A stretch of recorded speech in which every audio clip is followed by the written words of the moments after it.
ரோகிணி நட்சத்திரத்தில் பிறந்தவர்கள் மிக மிக எச்சரிக்கை உணர்வோடு இருக்க வேண்டிய காலம் இது. உங்கள் உடலையும் மனதையும் வதைக்கும் வதை நட்சத்திரத்தில் சனி பகவான் சஞ்சாரம் செய்து கொண்டிருக்கிறார்.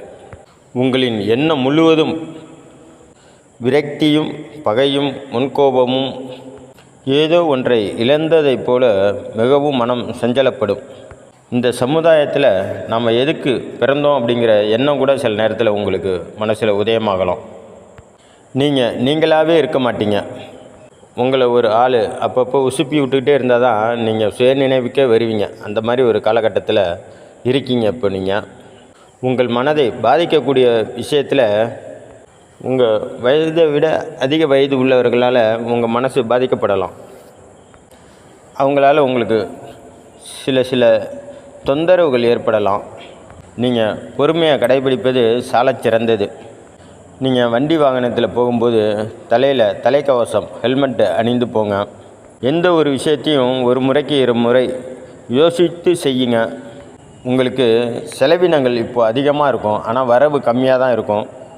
மனம் ஒரு நிலையாக இருக்காது. ஏதோ ஒன்றை பறி கொடுத்த மாதிரியும், இல்லை ஏதாச்சும் ஒன்றை பறி கொடுத்துருவோமோ அப்படிங்கிற ஒரு ஏக்கத்துலேயும் நீங்கள் தவிப்பாக இருப்பீங்க. உங்களுக்கு மன நெருக்கடியும் பண நெருக்கடியும் இந்த நேரத்தில் ஏற்படக்கூடும். இது வசதியான நபராக இருந்தால் அவங்களுக்கு தகுந்த மாதிரி இது ஒரு தொந்தரவை ஏற்படுத்தும். இந்த காலகட்டத்தில் நீங்கள் என்ன தான் முயற்சி பண்ணாலும் அந்த முயற்சிகள் கொஞ்சம் தாமதமாக தான் ஆகும். முயற்சிக்கான பலன் உடனே கிடைக்காது. முன்னாடியெல்லாம் நீங்கள் டக்குன்னு எல்லாம் சாதிச்சிருப்பீங்க. இப்போது அதில் சர்க்கிள் ஏற்படும். கண்டிப்பாக வண்டியில் வேகமாக போயிட்டுருக்கும்போது ஸ்பீடு பிரேக் ஒன்று இருக்கும். அப்போ டக்குன்னு பிரேக் போட்டு திரும்ப ஆக்சிலேட்டர் கொடுப்பீங்களா, அந்த மாதிரி ஒரு காலகட்டம் தான் இது உங்களுக்கு. கண்டிப்பாக உங்களோட வாழ்க்கை சக்கரம் கொஞ்சம் காலகட்டத்தில் வேகமாக சுழல ஆரம்பிச்சிடும். விரைய செலவுகள் உங்களுக்கு ஏற்படலாம். அதை நீங்கள் அப்படியே சுபச்செலவாக மாற்றிக்கோங்க. வயதுக்கு மூத்தவரிடம் விட்டு கொடுத்து போங்க. அவங்கள எதிர்த்து பேசாதீங்க.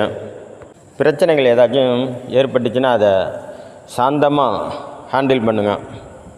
உங்கள் வாழ்க்கையில் சில தர்ம சங்கடமான சூழ்நிலையை சந்திக்கிற மாதிரி தான் இருக்கும் இந்த காலகட்டம்.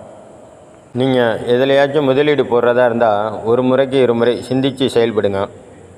உங்களோட மனசையும் பொருளையும் புண்படுத்துகிற மாதிரி ஏதாச்சும் நிகழ்ச்சி நடைபெறும். அதாவது உங்களோட பணத்தையும் குணத்தையும் கெடுக்கிற மாதிரி கண்டிப்பாக ஏதோ ஒரு விஷயம் நடக்கும். சின்ன விபத்துக்கள் ஏற்படுறதுக்கான காலகட்டமாக தெரியுது. காலில் அடிபடுறது, கையில் அடிபடுறது, கிழிச்சிக்கிறது, இந்த மாதிரி சின்ன இரத்த காயங்கள் ஏற்படுறதுக்கான காலகட்டம் போல் தெரியுது. இதிலேருந்து உங்களை நீங்கள் பாதுகாத்துக்கணும் அப்படின்னா எல்லையும் கொல்லையும் ஒரு கைப்பிடி அளவுக்கு எடுத்துக்கிட்டு அதை தலையை 9 முறை சுற்றி காகத்திற்கு அல்லது பறவைகளுக்கு உணவாக போட்டுருங்க. இந்த ரோகிணி நட்சத்திரத்துக்காரங்களுக்கெல்லாம் சுவாச மண்டலத்தில் மூச்சு விடுறதில் சிரமம் ஏற்படும். வீசிங் பிரச்சனை ஏற்படலாம், மூச்சு திணறல் ஏற்படலாம். இந்த மாதிரி பிரச்சனைகளை உண்டு பண்ணக்கூடிய காலகட்டம் இது. இதிலேருந்து நீங்கள் உங்களை பாதுகாத்துக்கணுன்னா முன்னெச்சரிக்கை நடவடிக்கையாக டாக்டரை பார்த்து அதுக்கான மருத்துவ சிகிச்சை எடுத்துக்கொள்ளுங்க. உங்களோட ஆரோக்கியத்தில் கவனமாக இருங்க. முடிஞ்ச வரைக்கும் பாதுகாப்பு உணர்வோடு செயல்படுங்க. இதுக்கு முக்கியமாக என்ன காரணம் அப்படின்னா, நீங்கள் தேய்பிரை அஷ்டமி அன்னைக்கு பைரவருக்கு உங்கள் பேரில் அர்ச்சனை பண்ணிவிட்டு மிளகு பொடி சாதம் ஒவ்வொரு தொன்னையில் வச்சு கொடுங்க. அதாவது ஆதி காலத்தில் பார்த்திங்கன்னா மிளகு ஜீரகம்லாம் பொடி பண்ணி அதை நெய் ஊற்றி சாப்பாடாக செஞ்சு பிள்ளைங்களுக்கு கொடுப்பாங்க. அதுபோல் ரெடி பண்ணி தொன்னையில் வச்சு உங்களால் முடிஞ்ச ஒரு 10 பேர் 11 பேருக்கு கொடுங்க. இந்த தோஷத்துலேருந்து நீங்கள் கொஞ்சம் வெளியில் வந்துடுங்க. இது உங்கள் நலனுக்காக. நன்றி, வணக்கம். நல்லதே நடக்கும். இந்த பதிவு உங்களுக்கு பிடிச்சிருந்துன்னா சப்ஸ்கிரைப் பண்ணி லைக் பண்ணி ஷேர் பண்ணுங்கள்.